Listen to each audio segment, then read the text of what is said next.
오늘 소개해드릴 책은 포스트 코로나 특별판 세계 미래 보고서 2021입니다. 세계적인 미래 연구기구 밀레니엄 프로젝트가 예측한 코로나가 만든 세계. 더 예뻐지셨어요. 감사합니다. 여러분 코로나 잘 이겨내시고 계신가요? 벌써 제 주위에는 백신을 맞으신 분이 계시답니다. 이 코로나19 이후에 이제 시대가 많이 변화될 예정인데요. 이 예측 불가능한 4차 산업시대 이후에, 산업혁명 이후에 예측 불가능한 이 시대를 우리가 발빠르게 적응해 나가기 위해서 제가 이 책을 준비해 봤습니다. 우리에게 익숙한 2000년은 모두 잊어라. 보이시죠? 전 세계 66개국 4,500여 명의 전문가와 학자, 기업인이 긴급 진단한 정치, 경제, 사회의 대변형. 그래서 이 책을 읽고 나면 어느 정도 코로나19 이후의 세계가 어떻게 변화될 것인지, 그리고 또 그 밖에 원래부터 이제 코로나19와 상관없이 미래에 유행할 산업들은 어떤 것들이 있는지 저희가 알아볼 것입니다. 이번 편은 1편, 2편, 상하편으로 나눠서 진행될 거고요. 읽어보겠습니다. 여러분 제 목소리 다 들리시죠? 나도 휴가 좀 받아 쉬었으면 좋겠는데 일이 바쁘고 제 업무를 대직하는 사람에게 미안해서 휴가를 못 내고 계속 출근하고 있습니다. 힘드시겠어요. 휴가를 내서 좀 쉬셔야 될 텐데. 요한님 안녕. 날씨가 진짜 좋아요. 봄바람이 살랑살랑 불고 아주 벚꽃도 피고 이제 좀 날씨가 따뜻해져서 봄옷을 꺼낼 때가 된 것 같습니다. 아마도 다음 주 안으로 저도 겨울옷을 집어넣고 봄옷을 꺼내야 되지 않을까 싶어요. 자, 그럼 프롤로그부터 한번 들어보실게요. 포스트 코로나, 위대한 리셋이 필요한 시대. 역사상 인류는 늘 여러 가지 위험에 직면해왔고 그것을 극복해왔다. 그리고 지금 우리 앞에 코로나19라는 예기치 못한 불청객이 찾아왔다. 그러나 정말 예기치 못한 불청객이었을까? 역사를 되짚어보면 시대마다 인류를 고통으로 몰아넣은 전염병은 늘 있었다. 그리고 세계 미래 보고서는 매년 이런 불청객을 정확히 예측해왔다. 2013년에 출간된 UN 미래보고서 2040에서는 치사율이 높은 새로운 질병들과 전 세계에서 발생하고 있는 바이러스성 질병의 심각성을 이미 다루었다. 또 이전에는 발견되지 않았던 동물에서 인간에게 산발적으로 전염되는 병원균을 인간의 몸에서 발견했다. 인간과 가축 개체의 증가와 정글의 개발 등으로 이전에는 잘 나타나지 않았던 교차성 질병에 많이 노출된 것이다. 이제 인간은 대부분의 동물에 기인하는 전염병에 취약할 것이다. 가까운 미래에 고통과 죽음을 지구촌 곳곳에 불러올 치사율 1% 이상인 전염성의 새로운 호흡기계통의 병원균이 유행할 수 있다. 불행하게도 이것은 가설에 근거한 위협이 아니다. 새로운 대유행 병원균이 2030년 이전에 출현할 확률이 높다. 환경오염으로 인한 기후변화, 자연재해, 지구온난화 등은 익히 우리가 알고 있던 문제들이다. 그것을 해결하지 않으면 재앙이 찾아올 것이라는 세계 미래 보고서의 예측과 시그널은 수도 없이 많았다. 그렇다면 우리를 습격한 코로나19 역시 언젠간 오고야 말 재앙 중 하나였음에 틀림없다. 깜짝 놀랐죠, 여러분? 제가 화면을 보고 책을 읽고 있어요. 이북, 인터넷북? 인터넷으로 볼 수 있는 책이 나왔는데 제가 여기만 보고 있는 거는 좀 시대에 뒤처진 것 같아서 제가 화면을 보고 읽어보기로 했습니다. 자, 그럼 역사 속에서 이어져 온 전염병의 연대기를 한번 살펴볼게요. 자, 세계 경제 포럼 WEF에서 2020년 3월 4일 발표한 자료에 따르면 코로나 바이러스는 세계화, 도시화 및 기후변화와 일치하는 더 빈번한 전염병 패턴이 된다고 한다. 사회의 물리적 연결성이 강화됨에 따라 미래의 전염병은 더 빨리 퍼지면서 폭발적으로 확산한다는 뜻이다. 전 세계에서 발생한 전염병은 36시간 이내에 전염병 발생지에서 세계 반대편 도시로의 이동이 가능해졌다.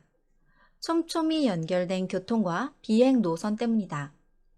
게다가 전 세계 인구가 증가하고 생활 공간의 밀도가 높아지면서 우리는 예전보다 훨씬 더 가까이 산다. 기후변화는 이러한 경향과 전염병의 발병률을 악화시킨다. 월스트리트 저널은 팬데믹 같은 글로벌 전염병이 과거보다는 더 정규적으로 더 자주 일어난다고 말했다. 그 이유는 단연코 도시 집중으로 인한 인구 밀도가 높기 때문이다. 그리고 글로벌화로 인해 바이러스는 더 빨리 퍼진다. 솔직히 이번 코로나 사태가 끝나도 다른 더 큰 위력의 팬데믹 사태가 휩쓸지 않을까 우려됩니다. 많은 분들이 그렇게 생각하고 있죠. 코로나19가 끝나도 우리는 또 다른 전염병을 맞이할 것이며 마스크를 벗기 어려워질 것이다. 이렇게 예측하는 분들이 많더라고요. 역시 세계 미래 보고서에서도 그렇게 말하고 있습니다. 오랜 역사를 두고 전염병의 연대기는 이어져 왔다. 유스티니아누스의 전염병은 6세기에 번졌고 그 당시 전 세계 인구의 절반인 5천만 명이 사망했다. 14세기의 흑사병 아시죠, 여러분?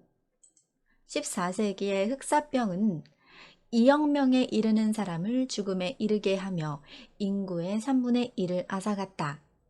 천연두는 1796년 세계 최초의 백신이 발견되었음에도 불구하고 20세기에만 3억 명을 죽게 했다. 그 후 메르스, 사스,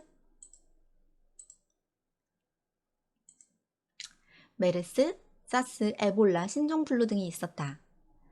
1918년 인플루엔자 전염병으로 약 1억 명이 사망했는데 이 숫자는 제1차 세계대전에 참여한 병사의 사망자 수를 능가한다. 1918년 시작된 독감 바이러스는 지구상 인구 3명 중 1명에 해당하는 5억 명을 감염시켰다. 아직도 백신이 없는 전염병인 에이즈는 매일 7,500만 명을 감염시키고 있다. 자, 코로나19뿐만이 아니라 미래의 팬데믹은 더 많이, 더 빨리, 더 심각한 사망자를 낳는 전염병으로 다가온다. 앞서 말한 인구 밀집, 도시화, 빠른 연결성 때문이다. 물론 흑사병으로 인구의 3분의 1이 죽음을 맞던 시절처럼 속수무책으로 당하고 있지만은 않을 것이다. 발전된 기술로 이루어진 문명사회가 코로나19를 빨리 퍼져나가게 했듯이 아이러니하지만 그 기술 덕분에 심각한 위기에 빨리 대응할 수도 있다. 이번 코로나 사태도 언제 끝날지 모르는데 정말 계속 이렇게 살아야 하는지 참으로 답답합니다. 저도 답답합니다. 뭐 여러 가지 이제 중소기업들이나 자영업자들도 힘들겠지만 이제 전 국민이 마스크를 쓰고 다니는 이 시기에 단연코 저는 마스크를 쓰고 강아지 산책을 나가야 하는 게 가장 가깝게 느껴지는 불편함이고요. 마스크를 쓰니까 여자들은 피부도 뒤집어지고 모이지도 못하고 친구들끼리 가끔 한번 모이던 친구들이 이제 온라인상으로 대화를 하고 있죠. 진영님 안녕하세요. 자, 그럼 포스트 코로나 시대에 무엇이 달라지고 어떻게 대응해야 할까? 세계 미래 보고서는 매년 세상을 움직이는 커다란 흐름, 첨단 기술의 발전과 그것이 창조해낼 미래에 주목해왔다. 책을 써온 지난 15년간 블록체인, 인공지능, 로봇, 유전자 편집, 자율주행차, 우주여행 등의 실험이 현실과 조우하며 발전하는 모습을 보았다. 인공지능 로봇이 정치인이 되어 대통령 선거에 출마하고 유전자 편집과 인공지능의 발전으로 인간의 수명이 증가하고 있으며 우주여행도 코앞에 현실로 다가왔다. 파괴적 혁신으로 가득한 아이디어들은 오랜 성숙의 기간을 거쳐 세상을 바꾸는 기술로 인정받았고 상상으로만 가능했던 일들이 이루어지는 것을 우리는 함께 목격했다. 꿈꾸던 일이 현실이 되는 것은 분명 가슴 설레는 일이다. 그러나 세계 미래보고서 2021은 기존에 출간하던 책들과는 그 방향과 구성을 조금 달리했다. 물론 향후 10년에서 30년 사이 우리가 맞게 될 세계 미래에 대한 비전과 전망에 대해서는 여전히 관심의 끈을 놓지 않았다. 그러나 코로나19라는 아주 특별한 위기로 인한 사회 전반의 변화와 대응에 훨씬 더 많은 지면을 할애했다. 우리는 지금 비상사태를 맞고 있으며 이 위기를 어떻게 극복하느냐가 어떤 미래를 가져다 줄지를 결정하기 때문이다. 따라서 이 책은 포스트 코로나에 주목한 특별판으로 이해해 주었으면 좋겠다.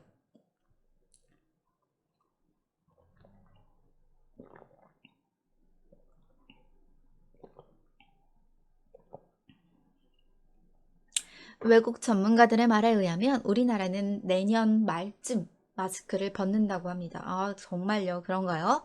내년 말쯤이면 마스크를 벗을 수 있을까요? 또 다른 팬데믹이 찾아오진 않을까요? 방송할 때가 됐는데 했어요, 진영님. 아주 된놈. 안녕하세요. 인공지능 발달로 편리해지는 건 좋지만 이로 인해 점점 인간의 일자리도 줄어들고 점차 인공지능 로봇에게 인간들이 밀려날지도 모른다는 불안감도 있죠. 그렇죠. 인공지능이 발전함에 따라서 이제 인간들이 설 자리가 많이 잃어가고 있죠. 의사도 인공지능 로봇이 해, 정치인도 인공지능 로봇이 해, 미용사도 인공지능 로봇이 해. 주공이 안녕. 난 다원 누나 아니고 도원 누나야. 그러나 분명 우리가 발맞춰 빠르게 대응한다면 우리가 설 자리를 찾을 수 있을 거예요. 누구보다 빠르게 한번 대응해 봅시다. 여러 전문가들이 말하듯 코로나19는 우리 삶을 전혀 다르게 바꿀 것이며 그 이전으로는 돌아갈 수 없다. 코로나19는 우리가 살고 있는 세상의 체계를 뿌리부터 흔들고 있다. 자연환경, 산업과 일자리, 국가와 정치, 금융과 부동산, 교육, 삶의 방식과 태도까지 모든 면에서 원하든 원하지 않든 변화가 요구된다. 변화하는 세상을 거부할 것이 아니라 누구보다 빨리 그 변화를 받아들이고 적응하는 지혜와 기민함을 발휘해야 할 때다. 이 사태가 해결되더라도 사람들은 모이는 것을 꺼려하고 전통적인 근무 형태는 서서히 무너질 것이다. 종전에는 도심의 거대한 오피스 빌딩에 수많은 사람들이 함께 모여 일했지만 앞으로 사무실은 베이스 캠프 역할을 하고 업무의 대부분은 개인의 공간에서 재택근무와 화상회의 등으로 이루어지게 된다. 이는 교육 분야에서도 마찬가지다. 원격 수업이나 온라인 강의가 훨씬 활성화된다. 이로 인해 언택트 문화는 본격화하고 온라인을 통한 초연결 사회는 더욱 강화된다. 재택근무가 늘어나면 출근하는 이들이 적으니 비싼 도심의 큰 사옥을 유지할 이유가 없다. 실제 세계 곳곳의 기업들이 사무공간을 줄이고 있으며 많은 이들이 쾌적하고 값싼 도시 외곽으로 이사하는 추세다. 구글 본사가 있는 캘리포니아 마운틴뷰의 임대료는 30% 가까이 떨어졌다. 우리나라 역시 서울의 도심지인 시청, 을지로, 충무로 등지에 있는 빌딩의 공실률이 20%가 넘는다고 합니다. 테헤란로, 강남대로 상권 등에서도 9%에 달하는 공실률이 나타났다고 합니다. 재택근무, 원격근무의 확산으로 업무 공간에 대한 개념도 달라질 것이며 이는 부동산 시장에 상당한 영향을 미칠 수밖에 없다. 부동산에 관심 있는 분들은 주목하세요. 더불어 금융과 경치체제 전반에도 변화가 나타날 것이다. 코로나의 재앙은 선진 자본주의 국가들의 비효율적인 의료 시스템과 부실한 의료 서비스의 맹점을 여실히 드러냈다.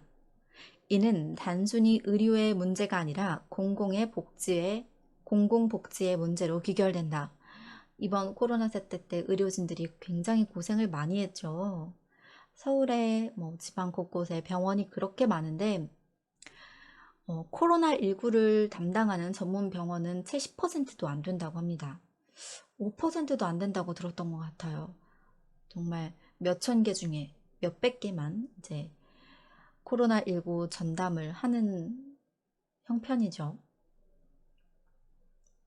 전 세계가 이윤 추구와 성장이라는 모토로 달려왔으나 그것이 지닌 심각한 폐해가 이번 사태로 증명됐다. 성장보다는 공공의 복지, 각자 도생이 아니라 공존의 가치가 왜 중요한지 다시금 일깨워준다. 팬데믹 이후 각국에서 기본소득제에 대한 논의가 다시금 활발하게 이루어지고 있는 것도 이런 맥락에서다. 코로나19 이후 대부분의 나라에서 기본소득제를 검토하기 시작했고 미국은 점진적으로 확대해 월 2,500달러의 보편적 가족 기본소득제를 도입할 것으로 예측된다. 우리나라도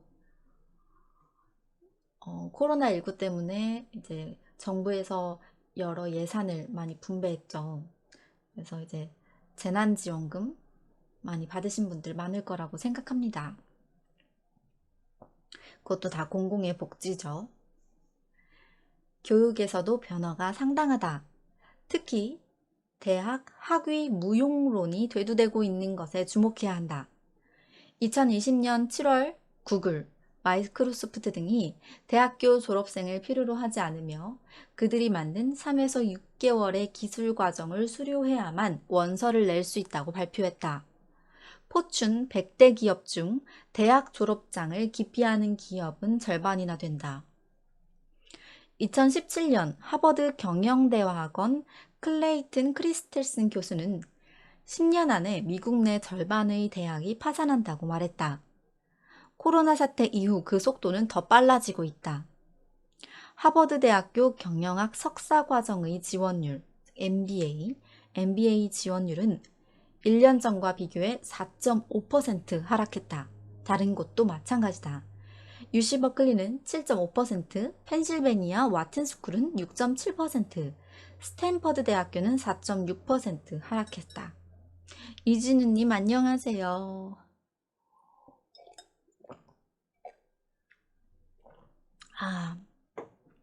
점점 대학교에 학위증이 이제 필요가 없어지는 시대가 왔네요. 어렵게 졸업했는데. 최근 영국에서는 약 25만 명의 대학생들이 등록금 반환 요구에 동참했다. 날로 치솟는 학비에 비해 교육의 성과는 기대 수준에 미치지 못하기 때문이다. 테슬라의 CEO 일론 머스크도 일하는데 학위는 필요 없다. 학력 대신 실력을 보겠다며 대학 졸업장 대신 코딩 테스트로 인력을 채용하겠다고 선언했습니다. 요즘 초등학생들은 코딩이라는 과목이 있다고 하죠.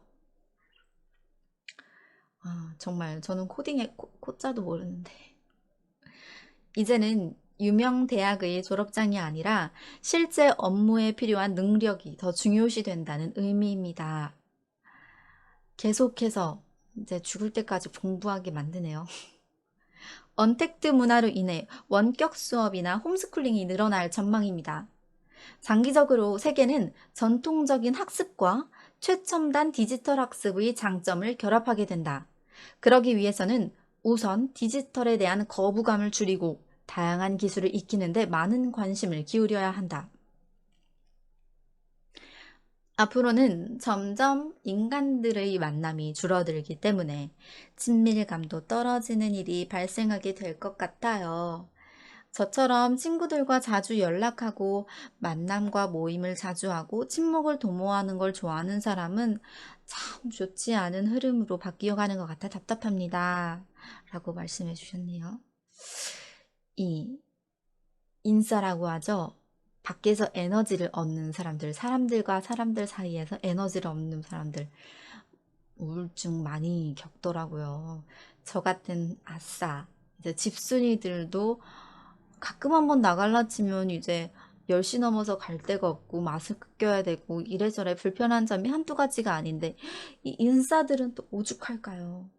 자주 만나야 되고 매일 만나야 되고 시간 되는 대로 만나야 되고 여행도 자주 가야 되고 술도 마셔야 되고 할 일이 태산 같은데. 이준우님이 천일야사 잘 보고 있습니다. 감사합니다. 대학 졸업장보다 개인의 실력을 중시하는 사회로 변하는 건 긍정적인 변화 같군요. 그쵸. 이제 대학 졸업장 땄다고 끝! 아니고 죽을 때까지, 죽는 그날까지 30대에도 40대에도 50대에도 빠르게 변화하는 시대에 발맞춰서 계속해서 공부해야 하는 시대가 온 거죠. 전 코로나 전이나 지금이나 큰 변화가 없어요. 당장은 그럴 수 있어요. 당장은 내 직업상 코로나19 전이랑 후랑 그렇게 크게 차이를 못 느끼겠어 하시는 분들도 있을 수 있어요. 근데 코로나19 이후에는 세계가 바뀌어갈 거예요. 흐름이 바뀌어갈 거고 이제 부를 저축하는 방식이나 아이들 교육에 이제 그 생태계가 바뀌어갈 겁니다. 알고 있어야 하셔야 할 거예요. 알고 있어야 될 거예요.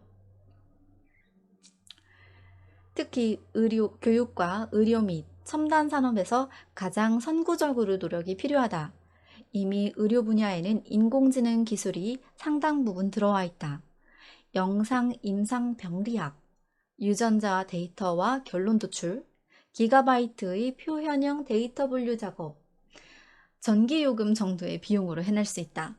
또한 암 환자 진단 분야에서는 인공지능이 세계 최고 수준의 의사보다 낫다는 것을 입증했다. 인공지능으로 작동하는 가상보조원 알렉사도 이미 활동하고 있다. 이제 우리가 나이가 들어가지고 늙어서 보통 요양원 같은 데 많이 가잖아요.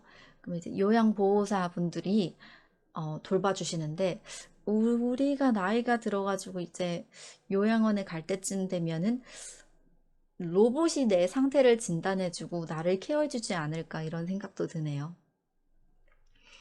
요즘은 잘 안 나오시네요. 네. 어,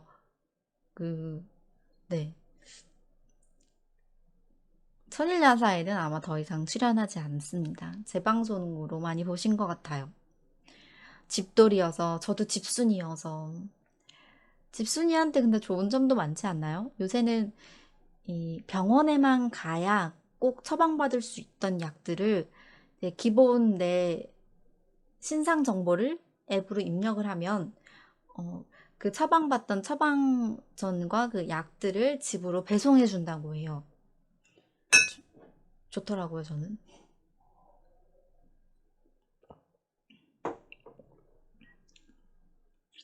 자, 공생, 공존을 위한 전혀 새로운 패러다임의 요구.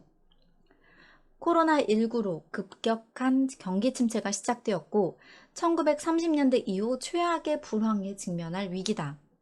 전염병의 유행은 아직도 진행 중이며 인류의 건강은 물론 경제성장, 공공부채, 고용 및 인간복지 등 전 세계 기업과 각국 경제에도 장기적으로 심각한 영향을 미치고 있다. 현재 국가별로 방역이나 정책 대응을 하고 있지만 이 위기는 쉽게 가라앉을 것 같지 않아 보인다. 국가와 사회별로 경기 회복의 시나리오도 달라질 수밖에 없다. 그죠? 국가별로 그 정책들 다르고 그 어떤 뭐가 다르다고 해야 될까요? 국민관, 민족성 다르니까 다 다르게 대응하겠죠. 그럼에도 위기를 극복하려면 교육, 의료, 국가정책, 비즈니스, 사회적 계약과 근로조건에 이르기까지 각계각층 모든 분야에서 개조를 목표로 연대하고 신속하게 행동해야 한다.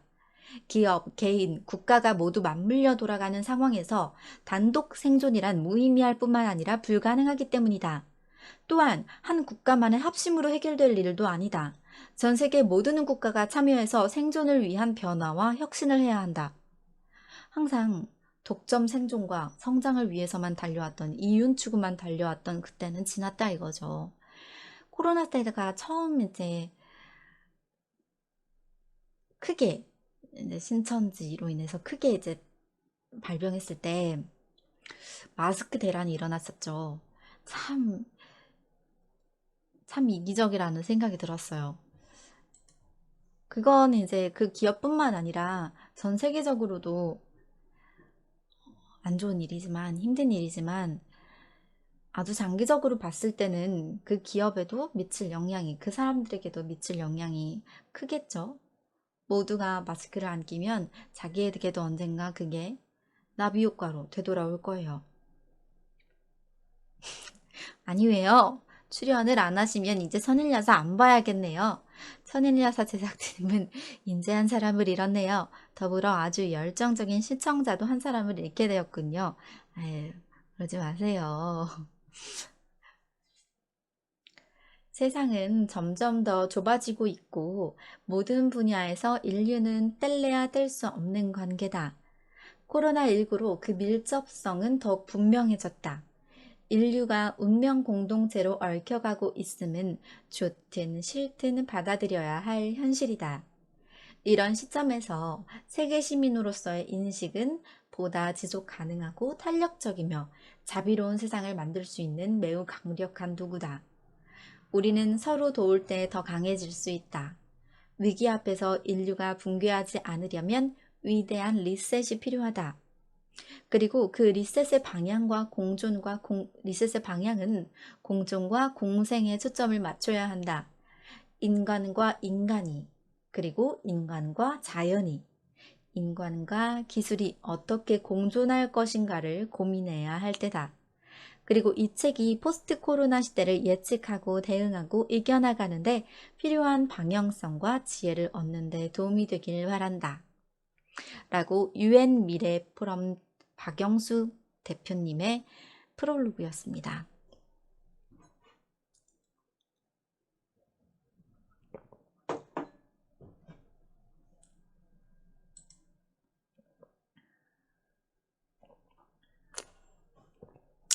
이제 세상을 바꿀 혁신적 미래 기술 9가지를 간단하게 책에서 설명하고 있는데요.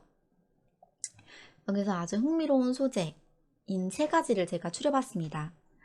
오늘은 그 중에 한 가지를 읽어볼 거고요. 나머지 2가지와 이제 본문 내용 중에 또 흥미로웠던 내용은 내일이 아니구나. 다음 편에 이어서 읽어드리도록 하겠습니다. 걱정 마세요. 다음 편은 곧 또 라이브 할 겁니다. 이 혁신적 미래 기술이란 무엇이냐? 1차 산업혁명 이후 인류는 끊임없이 기술을 만들어냈고 그것을 두려워했다. 처음 전기를 발견했을 때 편리함보다는 두려움이 먼저 다가왔다. 기차와 자동차도 마찬가지다. 1980년대 시카고에서는 지금은 흔하디흔한 자동차가 두려워서 자동차 도로 주행 금지법을 만들 정도였다. 이러한 기술 혁신에 완전히 익숙해지는 데는 대개 1에서 2세대, 거의 200년 가까이 걸렸다는 소리겠죠. 인류의 편의를 위해 개발된 기술들이 언제나 인간을 이롭게 한 것은 아니다. 크나큰 혜택과 함께 늘 피해야 부작용도 따랐다. 미래 기술 중 일부는 심각한 윤리적, 철학적 논란에서 자유롭지 않다. 여전히 혁신적 기술은 인간을 두렵게 만들고 다가올 미래의 변화를 불안하게 한다. 그러나 우리가 상상 속에서나 가능했던 기술, 막연한 두려움의 시선으로만 보았던 것들 중 일부는 이미 우리가 사는 세상 속에 들어와 있다. 그중 실현 가능한 단계에 들어선 것들도 있다. 두려움과 우려, 그리고 설렘과 기대감 속에서 새롭게 떠오르고 있는 중요한 미래 기술 9가지를 살펴보자. 혁신적 기술이 이제 나오기 힘들지 않을까라고 저도 생각했죠. 이제 또 나올 게 있어? 뭐가 더? 이렇게 생각했는데 많더라고요. 9가지를 전체 다 보시고 싶으시면 미래 보고서를 읽어보시고요. 저는 여기서 3가지 아주 재밌는 것들을 소개해 드리도록 하겠습니다.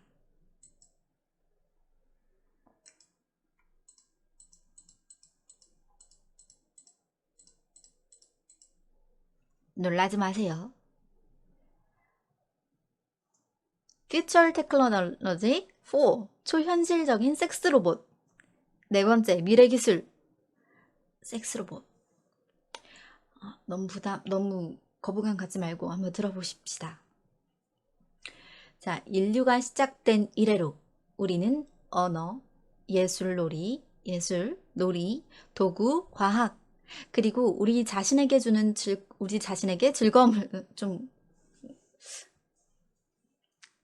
다운시키고 우리 자신에게 즐거움을 주는 것들을 끊임없이 발명해왔다. 인간의 본능적 욕구를 충족시키고 즐거움을 주는 데에 섹스가 빠질 수 없고 죄송해요. 아무렇지 않게 읽으려다 보니까 아무래도 좀 그대로 발음하는 게 좀 부담스럽네요. 빠질 수 없고 이와 관련한 여러 가지 방법과 도구들은 늘 발전해왔다. 그렇죠. 옛날만 해도 그 성인용품점? 길거리에 하나 이렇게 붉은 빛에 보이면 어머 저게 뭐야 이렇게 했는데 요새는 데이트 코스로도 많이 간다죠. 강남에는 아예 데이트 코스로 이렇게 예쁘게 진열돼 있더라고요. 생수 로봇. 놀랍지 않아요? 생각보다 놀라운 것들이 있어요. 첫 섹스 도구가 나온 것은 28,000여 년 전으로 농업사회나 인간사회보다 훨씬 오래되었다. 역사가 오래된 만큼 인류와는 뗄래야 뗄 수 없을 만큼 질긴 관계이기도 하다. 영화 AI, 생수로 발음해주세요. 알았어요. 생수로 발음해드릴게요. 영화 AI에서 생수 로봇 지골로는 한번 로봇 애인을 경험하고 나면 다시는 인간과의 관계를 원하지 않게 될 거야 라고 말한다. 실제로 생수 로봇이 이미 활동을 하고 있다. 안드로이드와 자이노이드가 우리 삶 속에 들어와 있고 인간을 닮은 휴머노이드 로봇이 나날이 발전하고 있다. 생수 로봇이 상용하는 그리 먼 이야기가 아니다. 로봇과의 생수, 그리고 결혼. 2017년 미국 리얼보톡스에는 무려 64개의 체위를 재현하는 여성 생수 로봇 하모니를 시장에 선보였다. 가격은 17,000달러에 달하는데 뒤이어 남성 생수 로봇 핸디도 출시했다. 그뿐이 아니다. 스페인에서 만든 생수 로봇 사만다는 11개의 센서가 내장돼 있어 세심한 자극에 반응한다. 또 남성이 지나치게 잦은 성관계를 요구할 때 이를 거부하는 기능도 탑재돼 있다. 와, 대단하죠. 인형이 거부를 해. 기술이 더욱 발전하면 그들은 실제 인간과 육체적으로 구별하기 어려운 수준까지 도달하게 된다.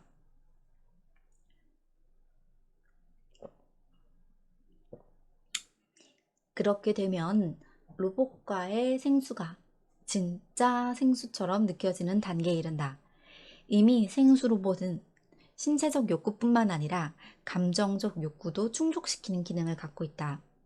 생수 로봇과 자신의 문제에 대해 이야기를 나누고 정서적으로 교감한 뒤 껴안고 다시 생수를 할 수 있다.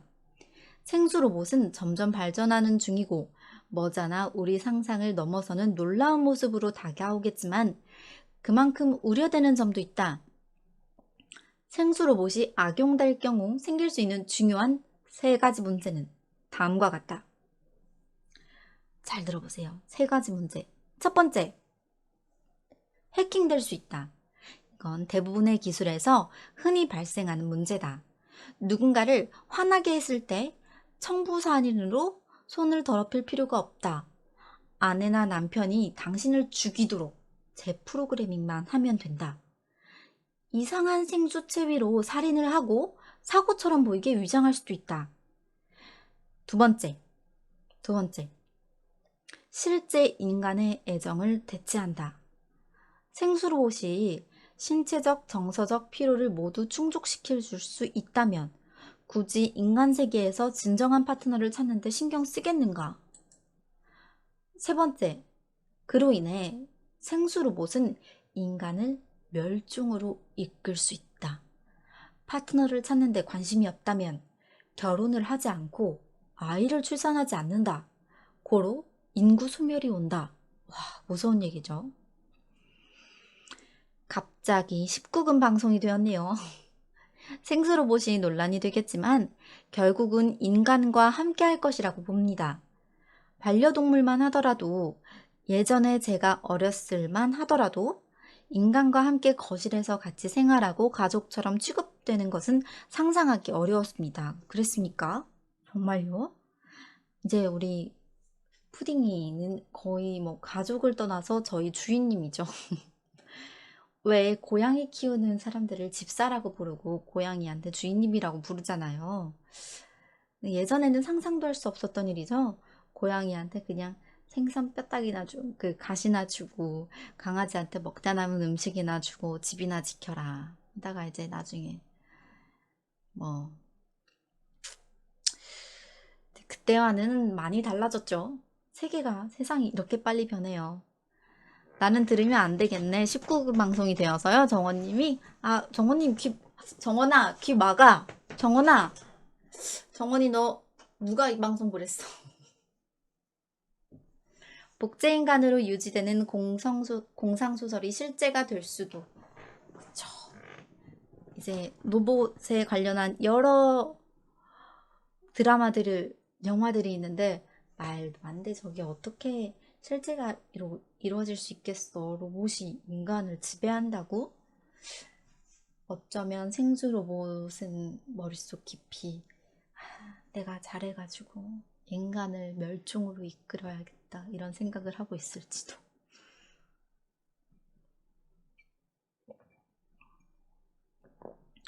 우리 집 별이는 그냥 사람이에요.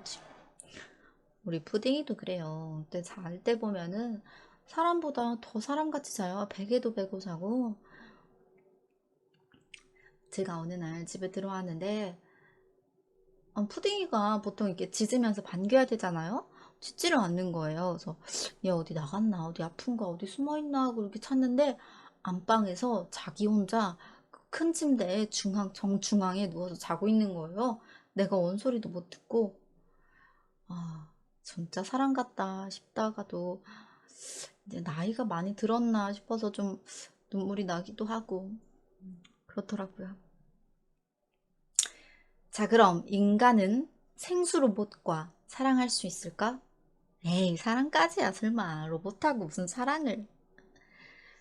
근데 인형 베개하고 결혼하는 사람도 있는데 생수 로봇과 사랑에 빠지는 건 이제 일도 아니지 않을까, 또 이런 생각도 들고.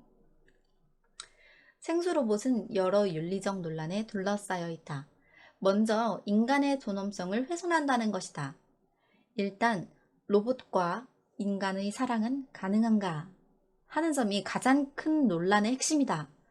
생수 로봇은 인간보다 훨씬 더 탁월한 성적 기능을 탑재할 수 있기 때문에 그 강렬한 자극에 익숙해질 경우 육체적으로 다른 사람에게 끌리지 못할 수 있다. 포르노 중독자처럼 자극에 둔감해지고 더욱 강력한 섹스만을 원할 수도 있다. 혹은 로봇과의 섹스를 통한 변태적 성행위가 면죄부를 받을 위험도 있다.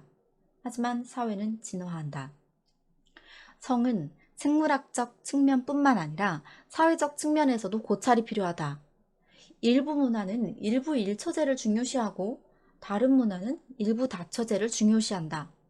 어떤 문화는 신체적 매력을 중요시하고 다른 문화는 그렇지 않다.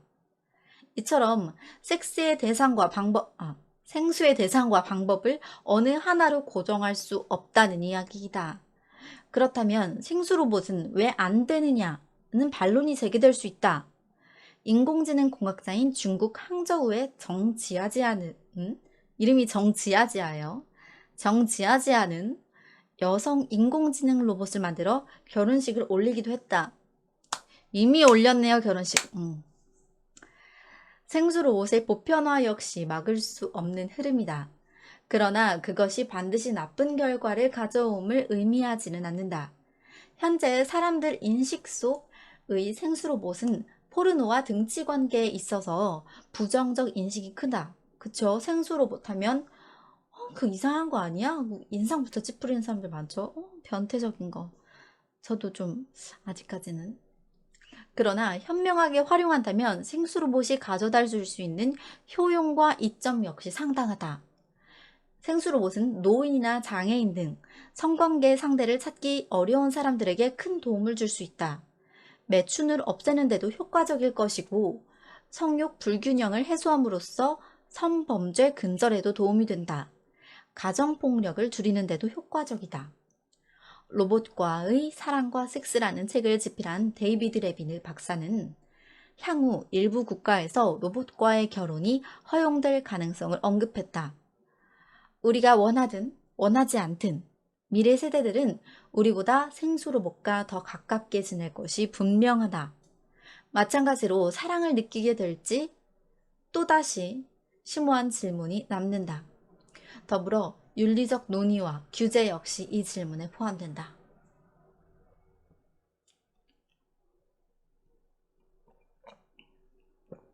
이미 리얼돌이라는 생수 로봇은 각국에서 이용되고 있는 실정입니다. 특히 성이 개방된 북유럽 국가들과 구미 선진국들은 이미 허용하고 있습니다. 로봇에서 유기체와 결합된 휴머노이드가 되면 인간의 모든 기능을 가지게 될지도 모르죠. 그럼 로봇이 애기도 낳는다는 뜻인가? Hello, it's been a long time. Hi, it's been a long time. 인류에서 새로운 뉴타입 인간 세계가 될지도. 다문화 국적의 아이처럼 인간과 로봇 사이에서 태어난 아이는 또 다른 형체를 지니게 될까? 이건 거대한 미래화의 흐름이므로 막을 수 없다고 생각합니다. 그쵸? 우리가 원하든 원하지 않든 미래에 다가올 어떤 일이므로 흥미롭게 일단은 생각을 하게 됩니다. 혹시 어떤 영화를 하나 추천해 드릴 텐데요.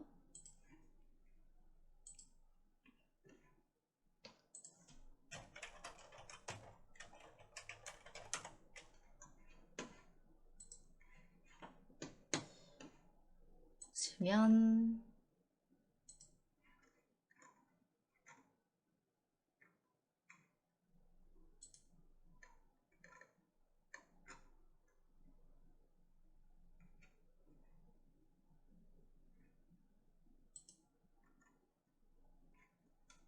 공기인형이라는 영화 아시나요? 이 공기인형이라는 영화가 있는데요.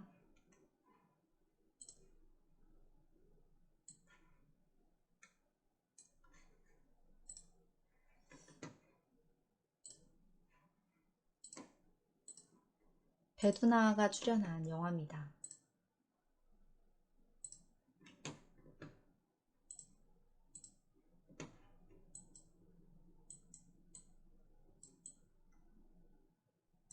이 공기인형이라는 영화는 이 섹스 로봇으로 만들어진 이 배두나 역할의 인형 노조미가 어느 날 감정이 생긴다는 설정의 영화예요. 사람과 같은 감정이 생겨서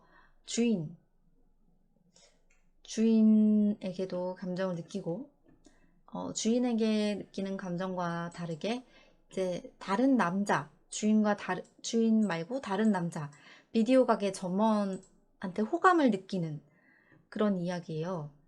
그래서 사랑하고 감정을 갖게 된 노조미가 사고를 당하게 돼서 이 공기 인형이 안에 공기가 차 있어요. 그래서 공기가 이렇게 빠져나가면서 자기가 인형인 거를 여실히 이 사랑하는 남자에게 드러내고 말죠. 자기도 인형인 걸 눈치채고, 그러니까 자기 인형인 걸 다시 한번 새삼 깨닫고. 굉장히 리얼 돌에 대해서 또 다른 생각을 하게 해주는 영화입니다. 만약에 로봇이 감정을 갖게 되면 어떨까? 섹스 로봇이 감정을 갖게 되면 어떤 일이 벌어질까? 한번 추천을 해봤습니다. 재밌는 영화입니다. 드라마타운 안녕하세요. 인스타입니다. 안녕하세요. 도시 안녕하세요. 오늘은 여기까지 읽어볼 겁니다. 읽어볼 겁니다가 아니라 읽어봤습니다. Are you okay? Are you sick? I'm okay. I'm perfect. 여기까지 읽어봤고요. 다음 시간에 이 9가지 중 나머지 제가 고른 3가지 중 2가지를 읽어볼 거고요. 또 포스트 코로나에 이제 이후에 바뀌는 다른 것들, 다른 이유들, 부를 창출하는 방법의 변화, 돈의 미래, 현금의 종말이 온다, 대학 학위 무용론, 이제 온라인 수업을 통한 그런 것들, 온라인 수업을 통해 교육 시스템이 어떻게 바뀌는지, 원격 근무 시대에 또 어떻게 바뀔 건지 이런 것들을 살펴볼 것입니다.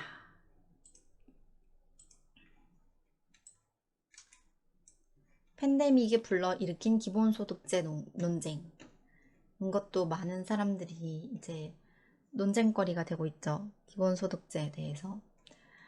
최소한의 생계보장이 필요하다. 국가재정에 부담이 되고 세금이 늘어난다. 이렇게 반대하며 찬성과 반대가 팽팽히 맞서고 있죠. 이 논쟁의 핵심은 무엇인지 한번 알아볼 겁니다. 그리고 몰락하는 기업과 탄생하는 기업, 탄생하는 일자리, 몰락하는 일자리 어떤 것들이 있는지. 감사합니다. 수고하셨습니다.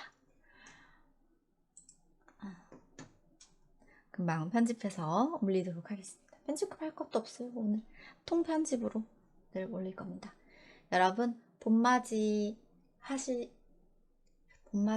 위해서 밖에 좀 나가세요. 집순이분들, 집돌이분들.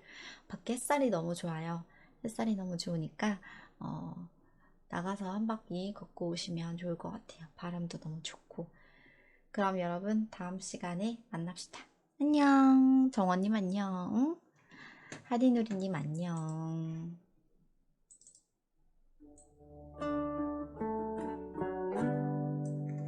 심오한 책이네요. 심오하지 않아요. 재밌어요. 굉장히 읽기 편하고 어려운 용어들이 별로 없어요. 어려운 용어가 만약에 이제 듣다가 생기시면 저한테 바로바로 채팅으로 물어보면 제가 이게 뭐지? 하고 당황할 수도 있지만 웬만하면 알려드리겠습니다. 다음 내용 기대되네요. 그쵸? 오늘 재밌었어요. 자주 해주세요. 그쵸? 오늘 너무 재밌었죠? 오늘 저도 이 책 너무 재밌었습니다.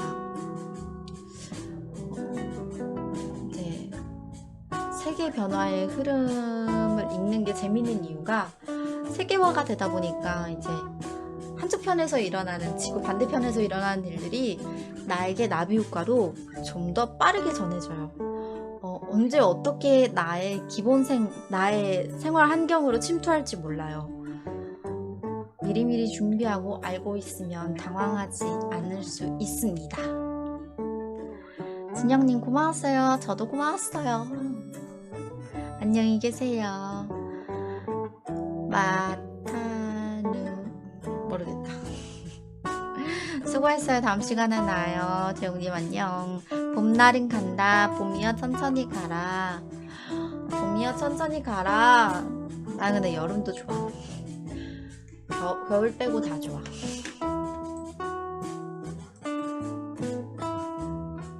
다음 시간에 약간 예고편.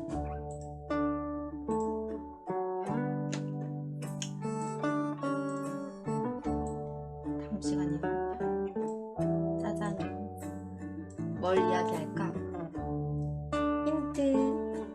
맞춘 사람에게 내가 축하 서비스를 해줄게.